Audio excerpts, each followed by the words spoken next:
Hi, Tom Covenant here, and I'm going to be bringing you my updated guide to Vile Blooms and the go-to method to kill these, which makes them an incredibly chilled Slayer boss. And we are going to be looking at killing the Lamp and Flora and Liverworts today using a melee setup. You can stay here for as long as you like, trying to get those new boots that are like 50 million in the GE. So let's have a look at the video.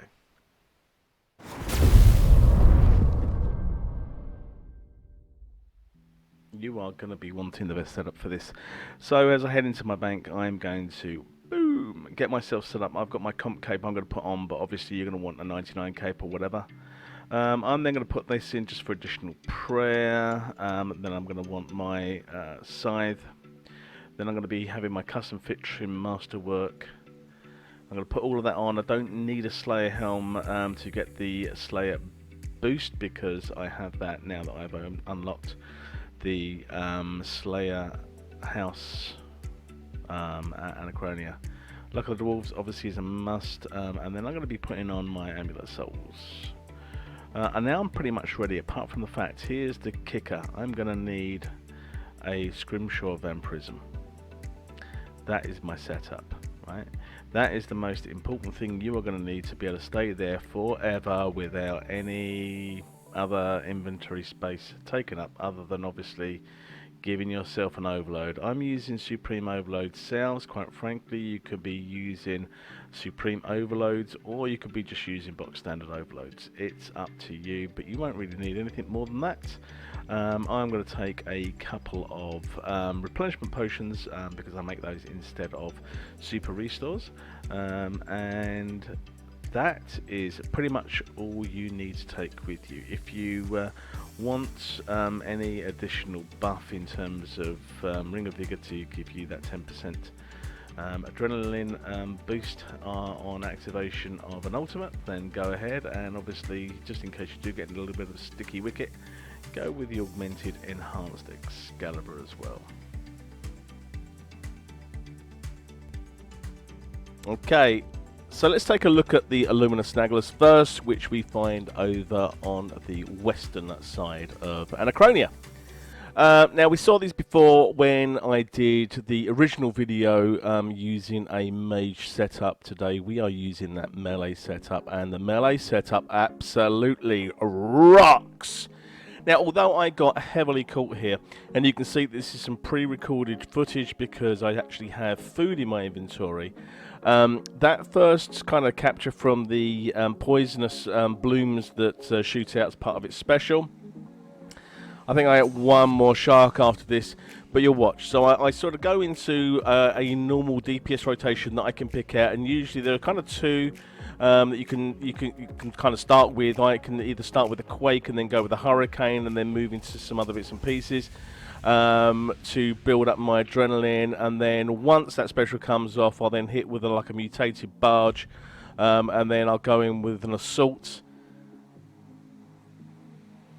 It doesn't really take too long to take these down.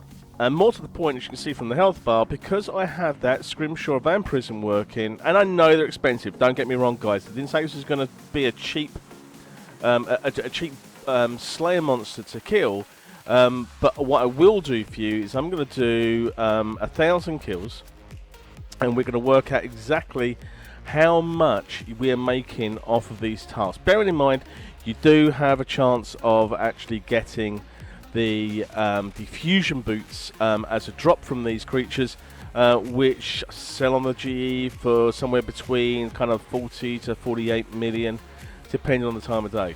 The other thing that's really, really clear to note about these creatures is that they drop a hell of a lot of primary and secondary herb lore items, which at this moment in time, with herb lore 120 being a thing for comp, and being introduced imminently, everyone's going for that, and everyone needs resources. So I think pretty sure I saw like dwarf weed selling for like 10k each recently. With that being the case, you know, this is good money. This is good money, and it's easy money. There is no skill needed here. These things are awesome to take down.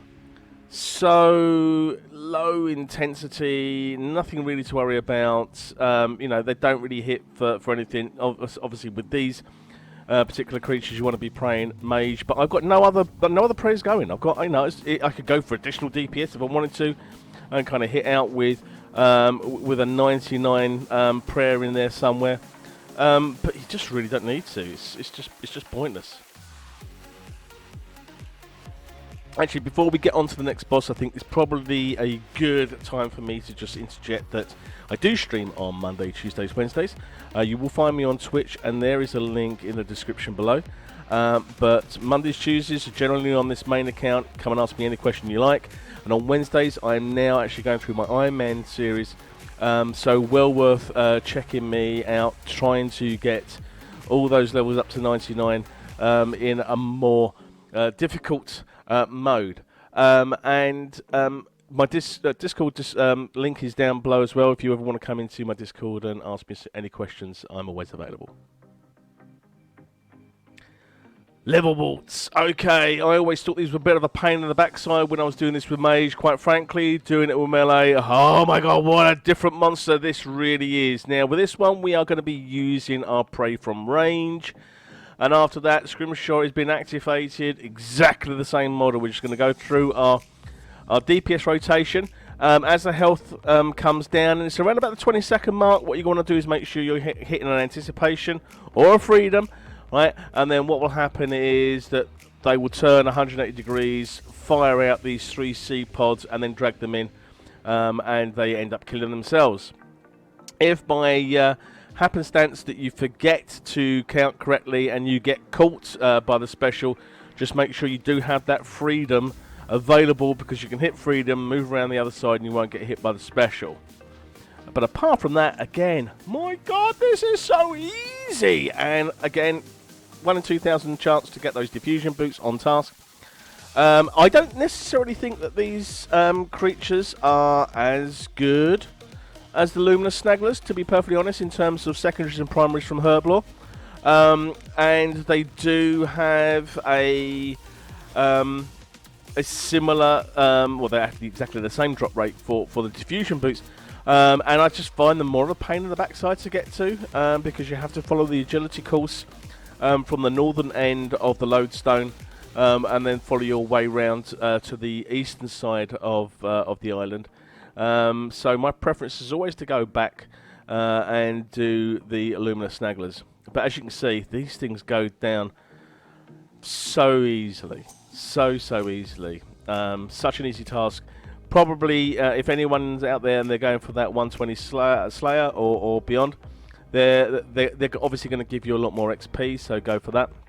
But apart from that, a task worth doing, so simple. Nothing to overly worry about. So that kind of brings me to the end of this updated video. As I said, in the middle of this video, I do stream on Twitch on a Monday, Tuesday, Wednesday. You'll generally find me between 7 to 8 o'clock in the evening until 10 o'clock. And generally Mondays, Tuesdays are reserved for bossing. So I'll do Nex, I do Racks, I can do Masses, and I normally do Duos. And then Wednesdays will be my Iron Man account. All the links will be in the description below. Please give me a like and subscribe if you like the video, and leave a comment, and I will do whatever videos you want done next, and I will listen to all of your feedback and answer any of your questions. Once again, this is Tom Covenant. Thank you for watching, and I will see you again in the next video.